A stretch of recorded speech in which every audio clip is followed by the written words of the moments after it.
So hello and welcome to Pop Along RC. Welcome back to the channel. We recently have had a few questions about the difference between the TT01 and the TT01E. Now, this one here is my TT01. It comes on my shelf queen, and I've chosen to put my BT shell on there, and this one lives on the shelf. But let's have a look under the shell and we'll discuss the differences between this and a TT01E.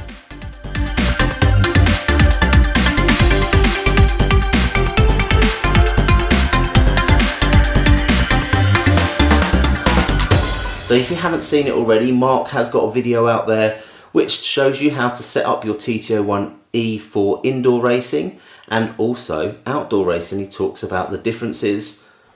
We've also got build videos and we've also compared the TT01 to the TT02. So if that's something you're interested, check out the videos in the descriptions down below.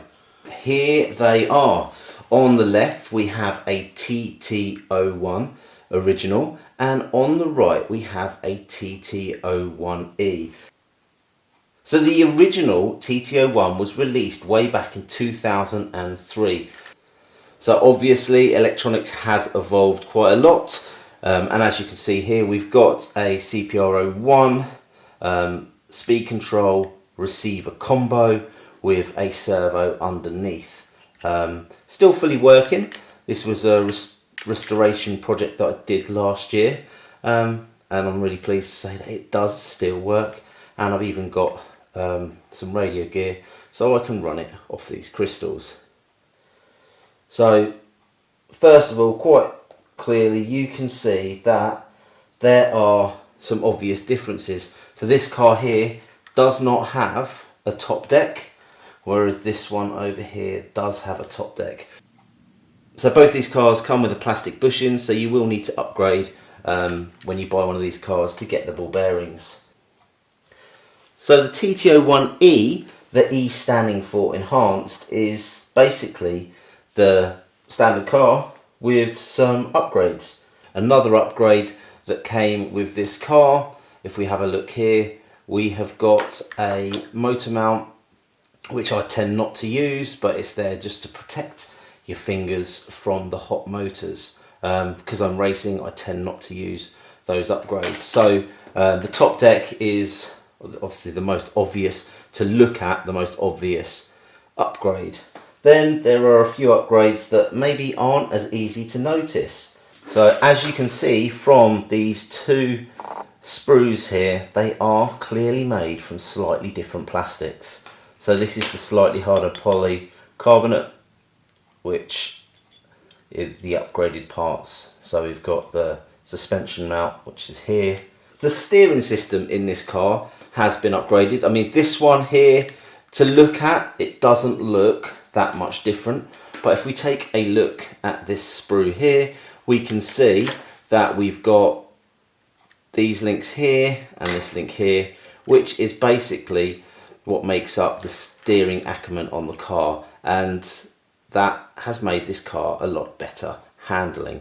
So slight changes in the geometry of the steering there has made the car a little bit better on the track. Another thing that they have changed, obviously I've got a few pieces missing off of this, but this is the A part sprue, which has some of the steering parts on it, and this is actually made of a polycarbonate, so it is a tougher plastic, and there's a little less slop in these new parts compared to the old ones.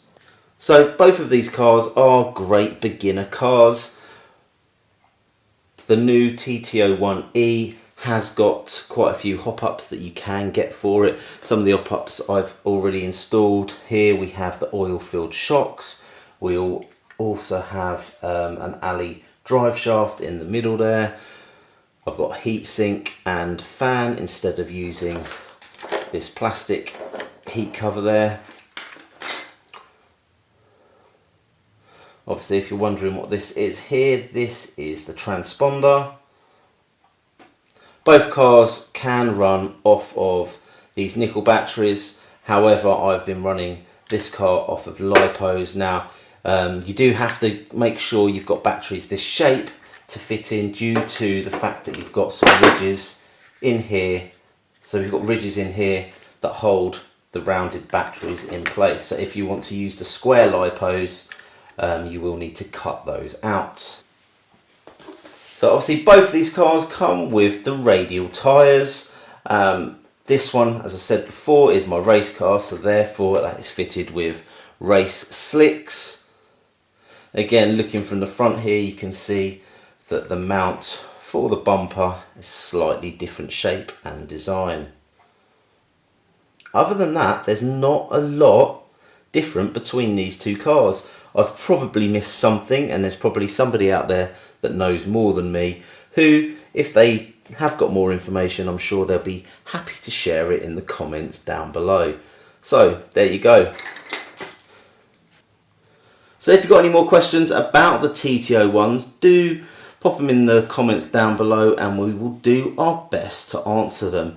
I say we don't claim to be experts, we're still learning, and the fact that we're getting out racing these cars a couple of times a week means we are learning pretty quickly what works and what doesn't.